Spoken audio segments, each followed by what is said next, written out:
Baiklah, saya Farah Kermi Sastari dengan NIM 25003092 akan membacakan beberapa pertanyaan. Yang pertama yaitu, sebutkan perbedaan gejala klinis utama antara gangguan pendengaran konduktif dan sensorineural. Jawabannya adalah konduktif. Suara terdengar kecil terendam, biasanya masih jelas bila diperkeras, sering disebabkan sumbatan atau kerusakan mekanis di telinga luar atau tengah. Sensorineural. Suara terdengar tidak jelas meskipun keras, terutama sulit membedakan ucapan, khususnya konsonan, akibat kerusakan koklea atau saraf. Pertanyaan yang kedua, bagaimana prinsip dasar pemeriksaan tes Rin dan tes Weber dalam membedakan gangguan konduktif dan sensorineural?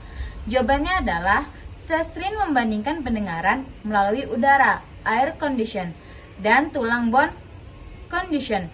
Pada gangguan konduktif, bone conduction terdengar lebih lama daripada air conduction, sedangkan pada gangguan sensorineural, air conduction lebih lama, tetapi kualitas suara menurun. Tes Weber menggunakan garpu tala di dahi. Jika suara, maka kemungkinan konduktif. Sementara jika terdengar lebih keras di telinga, sehat kemungkinan sensorineural. Pertanyaan nomor 3. Bagaimana hubungan antara kerusakan pada membran timpani dan osikula auditorius dengan kesulitan L dalam memahami percakapan di kelas yang ramai? Jawabannya adalah kerusakan membran timpani dan gangguan pada osikula auditorius, melius, incus, stapes menyebabkan gangguan konduktif, yaitu hambatan hantaran suara dari telinga luar ke telinga tengah. Hal ini membuat suara terdengar lebih kecil atau teredam dalam suasana kelas yang ramai. Suara guru atau teman tidak bisa terdengar jelas sehingga L kesulitan membedakan fonem, terutama konsonan yang bunyinya mirip. Pertanyaan nomor 4. Apa itu osikula auditorius? Jawabannya adalah osikula auditorius adalah 3 tulang kecil di telinga tengah yang terdiri dari melius, martil, incus landasan, dan stapes sanggurdi. Fungsinya untuk meneruskan dan memperkuat getaran suara dari membran timpani menuju koklea di telinga dalam, sehingga suara dapat dipersesi oleh otak.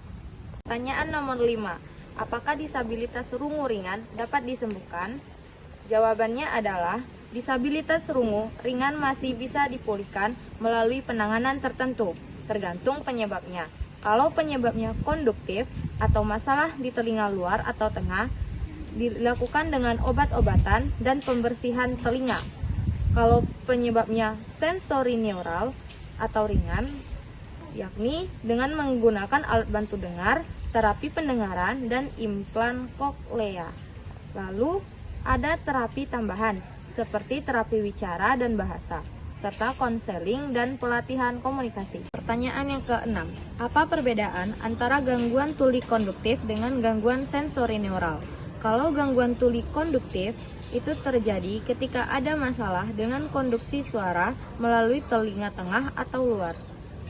Lalu penyebab umumnya itu infeksi telinga tengah, penumpukan cairan, kerusakan pada gendang telinga, atau masalah dengan tulang-tulang kecil di telinga tengah. Untuk gejalanya, kesulitan mendengar suara lembut atau suara yang teredam. Pengobatannya itu seringkali dapat diobati dengan pengobatan medis atau operasi. Sedangkan kalau gangguan sensorineural itu terjadi ketika ada kerusakan pada saraf pendengaran atau struktur inner ear yang bertanggung jawab untuk mengubah suara menjadi sinyal listrik yang dikirim ke otak. Penyebab umumnya itu kerusakan akibat kebisingan, penuaan, infeksi virus, atau kondisi medis tertentu. Gejalanya itu kesulitan mendengar suara dengan jelas dan kesulitan memahami pembicaraan. Pengobatannya seringkali tidak dapat diobati dengan pengobatan medis atau operasi, tetapi dapat dibantu dengan alat bantu dengar atau implan koklea. Pertanyaan ke-7. Apakah semua siswa rungu harus pakai alat bantu? Jawabannya, tidak semua siswa rungu wajib memakai alat bantu dengar. Pemakaiannya disesuaikan dengan tingkat gangguan pendengaran. kebutuhan komunikasi, kenyamanan, serta pilihan individu dan keluarganya. Yang terpenting adalah siswa tetap mendapatkan akses komunikasi dan pendidikan yang setara. Pertanyaan ke-8. Mengapa audiometri nada murni penting untuk mendeteksi presbiokusis dini? Jawabannya ialah audiometri nada murni penting untuk mendeteksi presbiokusis dini karena pemeriksaan ini mampu mengukur ambang pendengaran pada berbagai frekuensi secara spesifik. Presbiokusis biasanya pertama kali muncul pada frekuensi tinggi, sehingga dengan audiometri nada murni dapat diketahui sejak awal penurunan pendengaran sebelum gejalanya semakin berat.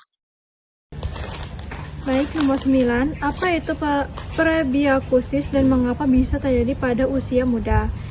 Presbiokusis adalah gangguan pendengaran yang biasanya muncul secara bertahap seiring bertambahnya usia, khususnya pada frekuensi tinggi. Namun bisa terjadi lebih awal atau dini akibat faktor genetik, paparan suara bising, penggunaan earphone yang berlebihan atau infeksi telinga kronis. Nomor 10. Apa saja strategi yang efektif untuk mendukung siswa dengan gangguan pendengaran ringan di sekolah umum? Yaitu dengan menempatkan siswa di depan kelas, meminimalisir kebisingan latar, menggunakan alat bantu dengar atau sistem FM, memberikan materi visual mendukung pengajaran, pelatihan guru untuk komunikasi yang ramah pendengarnya. Sahabatnya sudah